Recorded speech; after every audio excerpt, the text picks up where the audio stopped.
नमस्कार, आप देख रहे हैं बिस्तक। मैं और रजत देवगन। आज बाजार के लिए बड़ा दिन था क्योंकि आरबीआई पॉलिसी आने वाली थी, लेकिन उससे पहले हम ट्रैक कर रहे थे एक और बड़ी खबर को। डोनाल्ड ट्रंप ने फिर से झटका दे दिया। एक बड़ा टैरिफ लगा देंगे 24 घंटे के अंदर अंदर। 24 घंटे की डेडलाइन आज रात को खत्म हो रही है 2 बजे भारत के समय अनुसार। कितना टैरिफ होगा किसी को नहीं पता, इसलिए बाजार सहम गया। क्या क्या बोल दिया खराब खराब, ये बताता हूँ आपको। एक बड़ा भारी भरकम टैरिफ लगाने जा रहे हैं डोनाल्ड ट्रंप भारत के ऊपर। क्यों? क्योंकि रूठे पड़े हैं कि हम रशिया से क्रूड खरीदते हैं। अमेरिका मना कर चुका है, उसके बावजूद हमको जहां सस्ता मिलेगा हम वहीं से खरीदेंगे, सरकार ऐसा बोल रही है। लेकिन डोनाल्ड ट्रंप को ये बात पसंद नहीं आ रही और वो ये बोल रहे हैं कि भारत में टैक्स बहुत ज़्यादा है। हम मतलब कि अमेरिका भारत से बिजनेस नहीं कर पाता सही से, भारत अमेरिका से बहुत बड़ा बिजनेस करता है। तो ठीक है, अब ये टैरिफ कितने होंगे ये तो अभी कुछ ही देर में पता लग जाएगा। रात को एक बड़ी स्टेटमेंट आने वाली होगी। हम पे नहीं, दुनिया भर के देशों के ऊपर 7 तारीख से टैरिफ लागू होने हैं। एक नया चार्ट उन्होंने प्रिपेयर किया है और वो एक नए टैरिफ लेकर आज रात को बड़े बड़े बयान देंगे। हमारी कैटेगरी 25% प्लस पेनल्टी वाली है, लेकिन अब ये आंकड़ा और बदल जाएगा। कितना बदलेगा किसी को नहीं पता, लेकिन होगा भारी भरकम। ऊपर से फार्मा, सेमीकंडक्टर्स, चिप्स, इन सब के ऊपर कुछ टैरिफ लगाने की बात की गई है। कितना लगाएंगे नहीं पता, लेकिन उनके जो मन में आ रहा है वो बोलते चले जा रहे हैं। और एक तरीके से दुनिया भर के देश अब इस चीज को नेग्लेक्ट करते चले जा रहे हैं और ये भी उनको नहीं पता, उनका नोबेल प्राइज भी खतरे में आ गया है। बहुत ज्यादा इस समय अनसर्टेन मूड माहौल क्रिएट कर रखा है। अच्छा, दूसरा जो हम रिएक्ट कर रहे थे वो आरबीआई पॉलिसी के ऊपर कर रहे थे और जैसे कि एक्सपेक्टेड था कि ब्याज दरों में छेड़छाड़ नहीं होगी, आरबीआई गवर्नर ने कोई भी ब्याज दरों में छेड़छाड़ नहीं की। रेपो रेट को 5.5% पे बरकरार रखा। जीडीपी ग्रोथ अनुमान इतने टेंशंस के बावजूद जो कि डोनाल्ड ट्रंप ने क्रिएट कर रखी है, उसके बावजूद FY26 में जीडीपी ग्रोथ अनुमान 6.5% पे बरकरार रखा। यही बहुत बड़ी बात थी। ऊपर से कह रहे हैं कि महंगाई भी कम हो जाएगी। FY26 में सीपीआई महंगाई का अनुमान 3.7% से घटाकर 3.1% कर दिया। इसमें जो Q1 निकला है FY26 का, इसमें तो महंगाई कम हुई है। Q2 में सिग्निफिकेंट तरीके से कम हो जाएगी। वो तो साल के आखिर में जाके थोड़ा बढ़ जाएगी महंगाई, लेकिन ओवरऑल ये ठीक था। अगर बाजार नॉर्मल सिचुएशन में होता तो ये पॉलिसी बहुत बढ़िया लगती मार्केट को। कॉन्फिडेंस दिखाते हैं आरबीआई गवर्नर का। ये पॉलिसी बिल्कुल वैसी थी जैसे कि एक कॉन्फिडेंट आरबीआई गवर्नर देता है। लेकिन आज की स्थिति कुछ और है क्योंकि हम वेट कर रहे हैं डोनाल्ड ट्रंप के टैरिफ अनाउंसमेंट्स का, जो कि कल लागू होने हैं दुनिया भर के देशों में। अगर कोई डेडलाइन बढ़ा देते तो वो तो पलटी मार ही देते हैं ना अपनी बात से। तो क्या होगा, क्यों होगा, कैसे होगा, कब होगा, इसका तो जवाब किसी के पास है नहीं। लेकिन बाजार आज थोड़ा सहमा सहमा सा था। तो शुरू में ही झटके खाने शुरू करते थे। 24,641 का आज के दिन का ओपन है, 24,671 का हाई है। लेकिन जब लो लगाया तो 24,539 का लो लगा रखा है और 24,535 के लेवल को प्रोटेक्ट कर गया आज भी। ये लेवल बहुत इंपॉर्टेंट है, बार बार यहां पर टकराता है फिर खरीदारी आ जाती है। तो आज की जो क्लोजिंग आई है वो है 24,574। 75 अंकों की गिरावट के साथ निफ्टी बंद हुआ है। निफ्टी बैंक 50 अंकों की गेंस के साथ 55,411 के लेवल पे बंद हुआ है और सेंसेक्स 166 अंकों की गिरावट के साथ 80,543 के लेवल पे हुआ है बंद। कन्विक्शन तो है नहीं ना अभी। 37 शेयर निफ्टी के गिरे, 13 चढ़े। ब्रॉडर मार्केट्स पे हर एक शेयर जो चढ़ रहा था उसके मुकाबले 2.5 शेयर गिर रहे थे। 2,128 शेयर गिर गए एनएससी के और 846 शेयर ही चढ़ पाए। ढूंढ के भी निकाल लोगे ना, बहुत मुश्किल है टेक्निकल के बेसिस पे कुछ मोमेंटम आइडेंटिफाई करना। मोमेंटम है ही नहीं, सूखा पड़ा हुआ रेगिस्तान, ऐसे वाली मार्केट देखने को मिल रही है।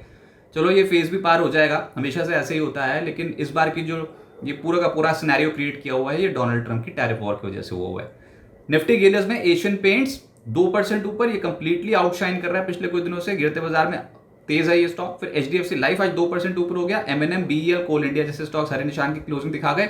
गिरावट में निफ्टी लूजर्स में विप्रो 2.5% नीचे, सन फार्मा 2.25% नीचे, जियो फाइनेंशियल 2% नीचे, टेक महिंद्रा, इंडसइंड बैंक भी 2% नीचे। एफएनओ गेनर्स में आईएफएल स्टॉक 3.5% ऊपर था। यूनियन बैंक 2% ऊपर। आज पीएसयू बैंक्स में कुछ खरीदारी दिखाई दे रही थी आरबीआई पॉलिसी के चलते। फिर Asian paints, tube investment, Indigo जैसी जो कंपनियां, इनके स्टॉक्स 2% से 2.25% ऊपर हो गए। एफएनओ लूजर्स में बॉश 5.6% नीचे आ गया। पीजी इलेक्ट्रोप्लास 5% नीचे, केन्स 4.5% नीचे, डिविस लैब्स पोस्ट रिजल्ट 4.25% नीचे, कॉनकॉर भी 4% नीचे आ गया। मिड कैप गेनर्स में रिजल्ट्स का इंपैक्ट था। स्टॉक है ट्रांस रेल लाइटिंग 12% ऊपर। गॉडफ्रे फिलिप्स लगातार चढ़ता स्टॉक, 2 दिन में 2 बार 10% की अपर सर्किट लगा चुका है। कारण बोनस दिया हुआ है कंपनी ने, 1 शेयर पे 2 शेयर, और रिजल्ट्स भी बहुत बेहतर आए थे। तो 10% आज भी चढ़ गया, कल भी चढ़ा था 10%। फिर शारदा एनर्जी 7% ऊपर रहा। किर्लोस्कर इंजन्स आज ये स्टॉक 6% चढ़ गया। एस्ट्रा माइक्रो और प्रूडेंट 4.5% चढ़ते हुए नजर आए। मिड कैप लूजर्स में KIOCL 8% क्रैक, कार ट्रेड 7% नीचे, शारदा क्रॉपकेम 7.25% नीचे, RHIM 6.5% टूटा है। ट्रांसफॉर्मर्स एंड रेक्टिफायर्स और बेयर क्रॉप साइंस 6% से ज्यादा टूट गए। थोड़ी देर तक घूरो स्टॉक नीचे, ऐसी वाली हालत देखने को मिल रही है स्टॉक मार्केट पे। झरने के तरीके से टूटे हैं स्टॉक्स इस बार तो।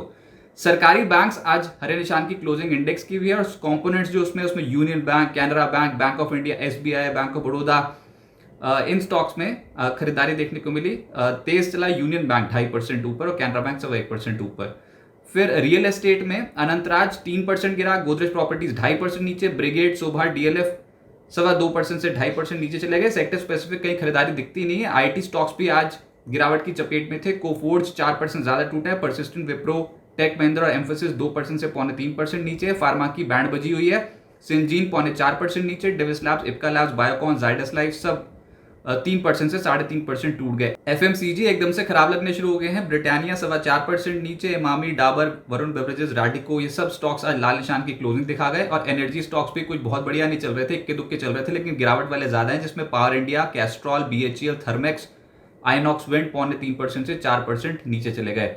ऐसे बाजार में लिस्टिंग हुई है धमाकेदार, 2 तो बहुत ही बढ़िया हुई हैं, जिसमें श्री लोटस डेवलपर्स, पता ही था अच्छी लिस्टिंग होगी। 150 रुपए का इशू प्राइस था, 178 रुपए पे लिस्ट हो गया, लगभग 18.5% के गेन्स के साथ। लेकिन उसके बाद जो क्लोजिंग आई है वो 30.5% का रिटर्न पहले दिन 195 रुपए 80 पैसे पे बंद हुआ है। और वैसे भी बहुत ज्यादा इंटरेस्ट था इस आईपीओ को लेकर, क्रेज था, बड़े बड़े सेलिब्रिटीज का इन्वेस्टमेंट है इस कंपनी में। फिर एनएसडीएल का मच अवेटेड आईपीओ, जिसको बहुत अच्छा रिस्पॉन्स मिला था, उसकी आज लिस्टिंग थी। 800 रुपए का इशू प्राइस था, उसके मुकाबले ओपनिंग हुई 880 रुपए पे 10% प्रीमियम के साथ। लेकिन क्लोजिंग आई है 936 रुपए की, 17% के गेन्स पहले दिन दे गया। जो लिस्टिंग थोड़ी हल्की रही उसमें था एमएनडी इंजीनियरिंग, जिसमें 385 रुपए के इशू प्राइस के मुकाबले 385 पर ही लिस्ट हुआ, लेकिन क्लोजिंग होते होते संभल गया। 405 रुपए 25 पैसे की क्लोजिंग आई है, 5.25% ऊपर बंद हुआ है ये स्टॉक। अब आगे क्या होगा देखिए, आज डोनाल्ड ट्रंप देर रात को नए टैरिफ्स का ऐलान करेंगे। वैसे पिछली बार जो उन्होंने बोला था तो 7 तारीख को उन्होंने बताया था कि नए टैरिफ्स लागू हो जाएंगे दुनिया भर के ट्रेडिंग पार्टनर्स पे, जो भी उनके ट्रेडिंग पार्टनर्स हैं।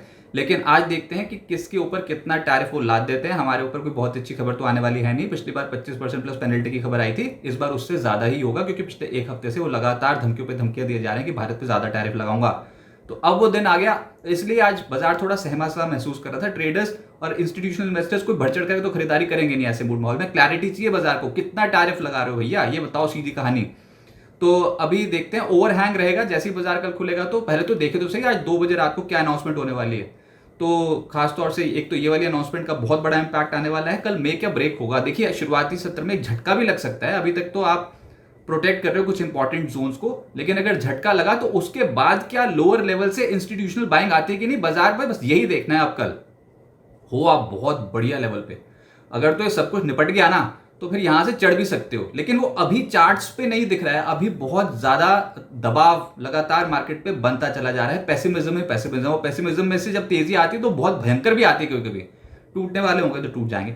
24,685, 24,736, ये अभी बुल्स इसको कैप्चर नहीं कर पा रहे हैं ढंग से। ये लेवल्स क्रॉस हुए तो फिर तेजी की नई लेग शुरू हो जाएगी। अभी तो ये एक रेजिस्टेंस की तरह एक्ट करेगा, एक ये जोन। अब तक 24,535 के लेवल को बचा रखा है, आज भी ये लेवल नहीं छू पाए। 24,535, 24,460 बहुत इंपॉर्टेंट एक सपोर्ट जोन की तरह एक्ट कर रहा है। देखते हैं ये आखिरी सपोर्ट बच पाता है कि नहीं। रुपया कमजोर है आज, वैसे थोड़ा रुपया मजबूत हो गया डॉलर के टर्म्स में। मजबूत क्या, थोड़ा सा एक पुल बैक ही समझिए आप, क्योंकि ये आरबीआई की पॉलिसी थी उस चक्कर में।